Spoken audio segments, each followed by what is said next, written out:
துரைக்கருணாசர் sir உங்களுடைய முதற்கட்ட பார்வை. தமிழ்நாடு அரசினுடைய போக்கு என்பது நாளுக்கு நாள் ஒரு மக்கள் விரோத போக்கில் தான் ஈடுபடுகிறதுங்கிறது நம்ம தொடர்ந்து இந்த 4-5 ஆண்டுகளாக பார்த்துக்கிட்டு இருக்கோம். இப்போ கவர்னர்களை பொறுத்தவரையில் இதுவரைக்குமான கவர்னர்களுடைய நிலைப்பாடு எப்படி இருந்ததுன்னா, ஒரு அரசாங்கம் மக்களால் தேர்ந்தெடுக்கப்பட்ட உடனே அந்த அரசை அமைப்பதற்கு அமைச்சரவையை அழைப்பது, அமைச்சர்களுக்கு முதலமைச்சர்களுக்கு பதவி பிரமாணம் செய்து வைப்பது, அதைத் தொடர்ந்து ஆண்டின் தொடக்கத்தில் போய் பேரவையில் உரை நிகழ்த்துவது, இதை தாண்டி அந்த பேரவையில் தாக்கல் செய்யப்படுகிற மசோதாக்களுக்கு ஒப்புதல் அளிப்பது, அந்த மசோதாக்கள் நிறைவேறிய உடனே அது அனுப்புனா கையெழுத்து போடுவது, இதையும் தாண்டி அரசு விழாக்கள் மற்ற பொது விழாக்கள் அதில் பங்கேற்பது என்கிற மாதிரி தான் கடந்த ஒரு 40-50 ஆண்டுகளாக போயிட்டு இருந்தது.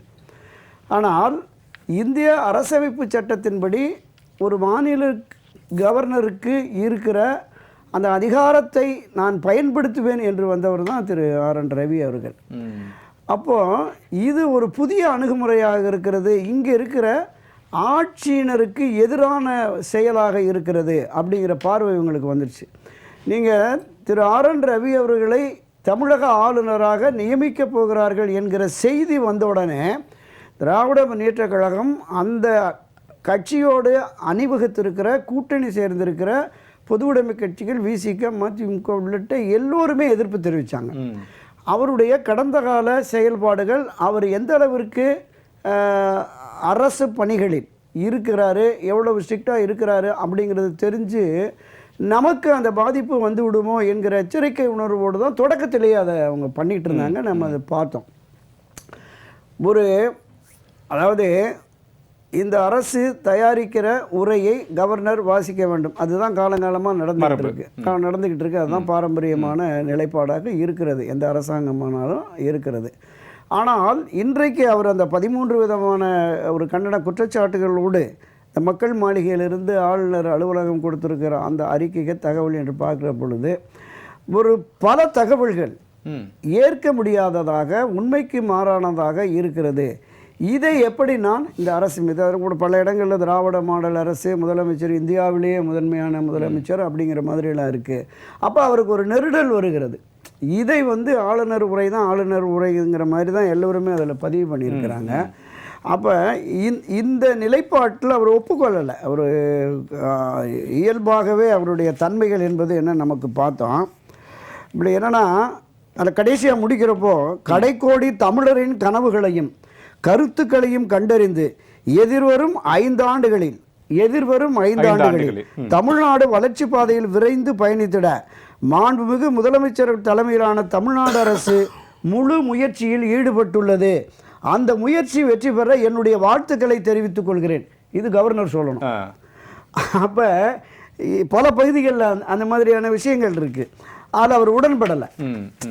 இப்படி ஒரு விஷயத்தை வச்சுக்கிட்டு நாம் அங்கே போய் எப்படி நம்ம பேசுகிறது அப்படிங்கிற மாதிரி இந்த முரண்பாடு என்பது ஒரு தொடக்க முதலே நான் சொன்ன மாதிரி திராவிட முன்னேற்றக் கழக அரசுக்கும் ஆளுநருக்கும் இடையே ஒரு முரண்பாடு என்பது ஒரு 7ஆம் பொருத்தம் அப்படிங்கிற மாதிரியே இருந்துச்சு. ஒரு அனுசரணையான போக்கு நிச்சயமாக இருந்திருக்க வேண்டும் அப்படிங்கிறது. இப்போ தொடக்கத்தில் தமிழ்த்தாய் வாழ்த்துக்கு அடுத்து தேசிய கீதமும் இசைக்கலாமே அப்படிங்கிற ஒரு கருத்தை முன்வைக்கிறார். இல்லை நாங்கள் தொடக்கத்தில் தமிழ்த்தாய் வாழ்த்து உரை முடிந்து, ஆளுநர் உரை முடிந்து அவருடைய ஆங்கில உரையை பேரவைத் தலைவர் தமிழாக்கம் செய்து வாசித்து முடிந்த உடனே இறுதியில் தான் நம்ம போடுவோம் அப்படிங்கிற மாதிரி. பல மத்திய அரசு விழாக்கள், பிரதமர் மற்ற விழாக்களில் பார்க்குற போது அந்த தமிழ்த்தாய் வாழ்த்து முடிந்த உடனே தேசிய கீதத்தினுடைய அந்த முழுமையானதோ அல்லது அந்த பகுதியாகவோ இசைக்கப்படும். இதில் ஒன்றும் பெரிய, நானே சொல்கிறேன், மரபுகளைப்படியும் விதிகளைப்படியும் இந்திய அரசமைப்பு சட்டத்தின்படியும் தான் இந்த அவையை நாங்கள் பேரவையை நடத்துகிறோம், அதனால் இதையெல்லாம் ஏற்க முடியாதுங்கிறாங்க. திராவிட முன்னேற்றக் கழக அரசு எந்த அளவிற்கு மரபுப்படியும் விதிப்படியும் அரசமைப்பு சட்டப்படியும் அந்த அவையை நடத்தினார்கள்ங்கிறதுக்கு நம்ம கடந்த கால உதாரணத்தை எடுத்து பார்க்கலாம். 1972 புரட்சித் தலைவர் எம்ஜிஆர் அவர்களை கட்சியிலிருந்து வெளியேற்றி அவர் அண்ணா திராவிட முன்னேற்றக் கழகம் என்கிற அரசியல் கட்சியை தொடங்கி நடைபெற்ற அந்த 1972 நவம்பர் மாதம் நடைபெற்ற சட்டப்பேரவை கூட்டத்தில் என்ன நடந்ததுங்கிறது இன்றும் அது வரலாற்று பதிவாகவே இருக்கிறது. நவம்பரில் சபை கூடின உடனே கே.ஏ. மதியழகன் பேரவைத் தலைவர் எழுந்து சொல்லுகிறார், இந்த அரசாங்கம் மக்கள் மீது நம்பிக்கை இழந்து விட்டது, மக்கள் விரோத செயல்களில் ஈடுபடுகிறார்கள், இது அகற்றப்பட வேண்டிய ஆட்சி என்று எதிர்க்கட்சி தரப்பிலிருந்து ஒரு குற்றச்சாட்டு இருக்கிறது அப்படின்னு சொல்லி இது தொடர்பாக விவாதிக்கணும் அப்படின்னு கேட்டிருக்காங்கன்னு திரு தங்கமணி அவர்களை பொதுவுடைமை கட்சியை சார்ந்தவங்களை பேச விடுறாரு. மரியாதைக்குரிய புரட்சித்துறை எம்ஜிஆர் அவர்களை பேச விடுறாரு. ஆனால் திராவிட முன்னேற்ற கழக தரப்பில் யாரும் எதுவுமே பேச விடலை. அப்போது திராவிட முன்னேற்ற கழகத்திலிருந்து சிலர் அவருக்கு எதிரான திரு சபாநாயகர் கே.ஏ. மதியழகனுக்கு எதிரான ஒரு நிலைப்பாட்டை எடுக்கிறாங்க. திரு கருணாநிதி அவர்கள் மக்கள் தங்கள் மீது எப்படி 72 நடைபெற வேண்டிய தேர்தலை 71 ஓராண்டுக்கு முன்பாக நடத்தினாரோ இப்போவும் ஒன்றும் பிரச்சனை இல்லை, மக்களை மீண்டும் சந்தித்து வாங்கன்னு ஒரு கருத்தை சொல்லிட்டார். உடனே கடுமையான கூச்சல் குழப்பம், சபையை ஒத்தி வச்சுட்டு போயிட்டார். அடுத்து டிசம்பரில் சபை கூடுற போது அதே கருத்தை எடுத்து திரு மதியழகன் சொன்ன உடனே இல்லை முதலாவதாக பேரவைத் தலைவர் மதியழகன் மீது நாங்கள் நம்பிக்கையில்லா தீர்மானம் கொண்டு வந்தோம், அதை எடுத்து விவாதிக்கணுங்கிறார். ஜனநாயக மரபுப்படி எதிர்க்கட்சி தரப்பிலிருந்து இந்த குற்றச்சாட்டை விவாதிக்கணும்னு திரு கே.ஏ. மதியழகன் சொல்கிறார். இப்போ இந்த பிரச்சனைகள் வருகிற பொழுது உடனடியாக பக்கத்தில் இருந்த பேரவையினுடைய துணைத் தலைவர் விருதுநகர் பே. சீனிவாசன் அவருக்கு சபாநாயகர் மதியழகன் பக்கத்திலே ஒரு சேரை போட்டு இவர்கிட்ட இருந்து அந்த பெல்லு ஃபைலெல்லாம் எடுத்து அங்கே வச்சுக்கிட்டு அவர் ஒரு சபையை நடத்துகிறார், இவர் ஒரு சபையை நடத்துகிறார். இந்திய அரசியல் வரலாற்றில் இல்லாதவர்களுக்கு தமிழக சட்டசபையில் 2 பேரவைகளை ஒரே காலத்தில் நடத்தியதெல்லாம் இந்திய திராவிட முன்னேற்ற கழக ஆட்சியின் போது தான். அப்படியே வாங்க 1989 பிரதான எதிர்க்கட்சியாக இருந்த செல்வி ஜெயலலிதா அவர்களுக்கு எந்த விதமான கொடுமைகள் இழைக்கப்பட்டதுங்கிறத பல பதிவுகளில் நானே குறிப்பிட்டிருக்கேன்.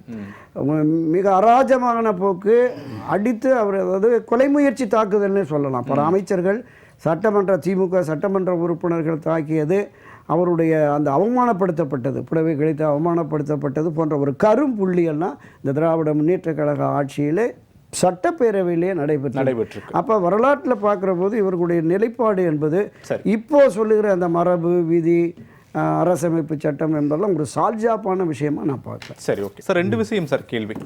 ஒன்று, இன்று ஆளுநருடைய வெளியேறதுக்கு பிறகு தமிழ்நாடு முதலமைச்சர் பேசும்போது ஆளுநர் இல்லாத மாநிலங்களை உருவாக்குவதற்கு அனைத்து கட்சிகளோடு நாங்கள் எங்களை போன்று இருக்கக்கூடிய நபர்களோடு நாங்கள் பேசி ஒரு முடிவெடுப்போம், நீதிமன்றத்தை நாடுவோம் அல்லது அதற்கான சட்டங்களை உருவாக்குவோம்னு பேசுகிறாங்க. ஆளுநர் இல்லாத ஒரு மாநிலம் அப்படின்ற ஒரு நிலைக்கு இந்த விவகாரத்தை முன்வைத்து கொண்டு செல்கிறதா திமுக? ஒன்று. இரண்டாவது, ஆளுநர் வெளியேறிய அடுத்த சில நொடிகளில் முதலமைச்சர் கையில் பக்கமாக சில அறிக்கைகள் ஆளுநருக்கு எதிராக பேசுகிறார். அப்படி என்றால் ஏற்கனவே திமுக திட்டமிட்டு தான் இந்த விவகாரத்தை கையில் எடுத்து நடத்தியிருக்கிறாங்களா அப்படின்ற ஒரு கேள்வி இருக்குது. நமக்கு மட்டுமல்ல, பார்க்கக்கூடிய பலாயிரம் நேர்களுக்கும் இருக்குது. அதற்கான பதில் இல்லை.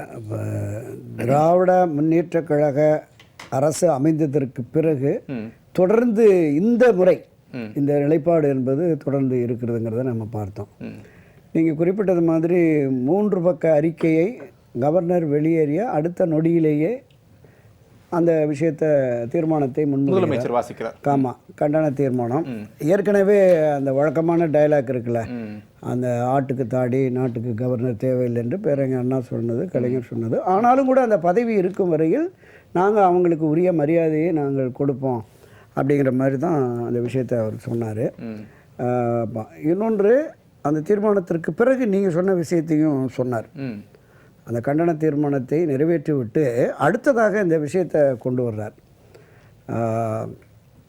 ஆளுநர் இல்லாத ஆண்டின் தொடக்கத்தில் ஒரு மாநிலத்தில் ஆளுநர் உரை இடம்பெற வேண்டும் என்கிற அந்த இந்திய அரசமைப்பு சட்டத்தை திருத்துவதற்கு பிற மாநிலங்களில் இதுக்கு ஒத்த கருத்துடைய அந்த மாநிலத்தையும் கலந்து ஆலோசித்து திராவிட முன்னேற்ற கழகம் இந்திய நாடாளுமன்றத்தில் இந்த பிரச்சனையை கொண்டு போவோம், முன்னெடுக்கும் அப்படிங்கிற மாதிரி சொல்லியிருக்கிறார். இந்திய அரசமைப்பு சட்டத்தை உருவாக்குகிற பொழுதே எது பாதுகாப்பானது, எது ஒரு மாநில நலனுக்கு உகந்தது என்பதையெல்லாம் பல்வேறு வல்லுநர்கள் அமர்ந்து ஆலோசித்து தான் இந்த முறையை, அதாவது இந்த கடிவாளம் இல்லாத குதிரை மாதிரி ஓடிடக்கூடாது அப்படிங்கிற அந்த பார்வை இருந்ததுனால தான் கான்ஸ்டியூஷன் ஹெட் ஒரு மாநிலத்துக்கு அப்படிங்கிற மாதிரி அவங்கள கொண்டு வர்றாங்க. அவருடைய மேற்பார்வையில் நான் சொன்னல தொடக்கத்தில், ஒவ்வொரு இந்த அரசு அந்த சட்டப்பேரவையில் இயற்றுகிற சட்டங்கள், அந்த சட்டங்களே அவையில் தாக்கல் பண்ணுற போது மேதகு ஆளுநர் அவர்களுடைய பரிந்துரையோடு அப்படின்னு தான் பேரவைத் தலைவர் வாசிப்பார். அந்த மசோதாவை தாக்கல் செய்கிற பொழுதே அது தொடர்பான விவாதங்கள் வர்ற போது அதுதான் இருக்கும். ஸோ அப்புறம் முடிச்சதுக்கு பிறகு அங்கே தான் போகணும். அவருடைய ஒப்புதலுக்கு பிறகு தான் அது சட்டமாகி மக்களுக்கு பலன் போகும் வரும். ஸோ அதில் சில முரண்பாடு இருந்ததுனால தான் திரு RN ரவி சில மசோதாக்களை நிறுத்தி வச்சிருந்தார். இதில் இன்னொன்று காலங்காலமான ஒரு அணுகுமுறை, மரபு, விதி என்றெல்லாம் பேசுகிற இந்த அரசாங்கம் காலங்காலமாக வேந்தராக, பல்கலைக்கழக வேந்தராக ஆளுநர் தாங்கிறது பாரம்பரியமான அணுகுமுறை. மற்ற துணை வேந்தர்களை நியமிக்கிறது, அந்த பல்கலைக்கழகங்களை பராமரிப்பது, இது எல்லாமே அவருடைய கண்ட்ரோல் இருந்தது. ஆனால் முதலமைச்சரே இனி வேந்தர் அப்படிங்கிற ஒரு தீர்மானத்தை போட்டு அதையும் கொண்டு போய் அவர் கையெழுத்துக்கே கொடுத்தாங்க. பார்த்தோம் இந்த மாதிரி விஷயங்கள். ஸோ இந்த முயற்சி என்பது பிற மாநிலங்கள் இதை ஒப்புக்கொள்ளுமா அப்படிங்கிறது ஒரு மிகப்பெரிய விஷயம்.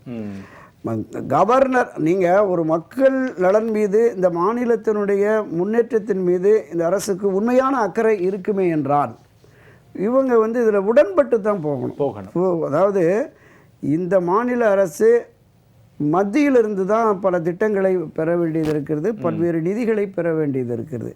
நீங்கள் தொடக்க முதலே ஒரு எதிரான மனநிலையில் போகிற போது எந்த அளவுக்கு அந்த மாநிலம் வளரும், மக்களினுடைய நலன் பாதுகாக்கப்படும் அப்படிங்கிறத இவங்க உணர மறுத்து தான் நீங்கள் தொடக்க முதலே இந்த ஆட்சி வந்த உடனே இதுவரையிலும் இந்த திராவிட இயக்கத்தினுடைய தலைவர்களாக இருந்த பேரறிஞர் அண்ணாவிலிருந்து, கலைஞர் கருணாநிதியிலிருந்து, மரியாதைக்குரிய புரட்சியாளர் எம்ஜிஆர், செல்வி ஜெயலலிதா, இன்னும் உள்ள இங்கே இருக்கிற மாநிலத்துக்குள்ள திராவிட தலைவர்கள்லாம் காலங்காலமாக என்ன சொல்லுவாங்க, மத்திய அரசு, மைய அரசு, நடுவண் அரசு அப்படி தான் அவங்க சொல்லிட்டு இருந்தாங்க. திமுக திடீர்னு திமுக இப்போ ஒன்றிய அரசு அப்படிங்கிற மாதிரியான ஒரு குரலை கொண்டு போகிறாங்க. பாரத பிரதமருக்கு எதிராகவும் மத்திய அரசுடைய செயல்பாடுக்கு எதிராகவும் மிக கடுமையான விமர்சன கருத்துக்களை முன்வைச்சிட்டு வஞ்சிக்கிறது, மாற்றாந்தாய் மனப்பான்மைன்னு. மரியாதைக்குரிய புரட்சியாளர் எம்ஜிஆர் காலத்திலும் சரி, அதை தொடர்ந்து மரியாதைக்குரிய செல்வி அம்மா ஜெயலலிதா காலத்திலும் சரி ஒரு இணக்கமான போக்கு இருந்தது. அதாவது அடிக்கடி திரு கருணாநிதி உறவுக்கு கை கொடுப்போம், உரிமைக்கு குரல் கொடுப்போம் அப்படின்னு டைலாக் மட்டும் பேசுவார். சில சாதுரிய சாகச நடவடிக்கைகளோடு அவர் பண்ணிக்குவார். அதிலிருந்தும் கூட இவங்க முற்றிலும் மாறுபட்டு ஒரு எதிர் மனநிலைக்கு வந்துட்டாங்க. அப்புறம் திரு எம்ஜிஆர் அவர்களை பொறுத்தளவில் ஒரு முறை 80 சட்டப்பேரவையில் பழநெடுமாறன் கேட்குறார், என்னங்க இந்த அரசாங்கத்துக்குன்னு ஒரு கொள்கை இல்லையா, உறுதியான நிலைப்பாடு இல்லையா, மத்தியில் யார் ஆட்சி வந்தாலும் யார் பிரதமர் ஆனாலும் ஆதரவு தெரிவிக்கிறீங்க, மொராஜி வந்தாலும் சரண்சிங் வந்தாலும் யார் வந்தாலும் ஆதரவு தெரிவிக்கிற அப்படிங்கிற போது புரட்சியாளர் எம்ஜிஆர் அங்கே சொல்கிறார், அண்ணா திராவிட முன்னேற்ற கழகத்துக்கு என்று ஒரு தனி கொள்கை உண்டு, அது கட்சி கொள்கை. அதாவது பிரிவினை நாடும் சமநிலையில் இணைவோம் அப்படிங்கிறதான். சரி. அப்போ இப்போ இந்த அரசை பொறுத்தளவில் என்னென்னா, என்னுடைய மாநிலத்தின் மக்கள் நலன் முக்கியம், இந்த மாநிலத்துடைய முன்னேற்றம் முக்கியம், அதற்காக மத்திய அரசோடு நான் இணக்கமாக இருந்து பெற வேண்டியதை பெறுவேன், ஆனால் எங்களுடைய உரிமை பறிபோகிற பொழுது அதற்காக நாங்கள் போராடுவோம் அப்படின்னு ஒரு சில விஷயங்கள் எல்லாமே அது பண்ணினார். அப்போ இந்த போக்கு தான் சரியான திசை வெளி போகும்.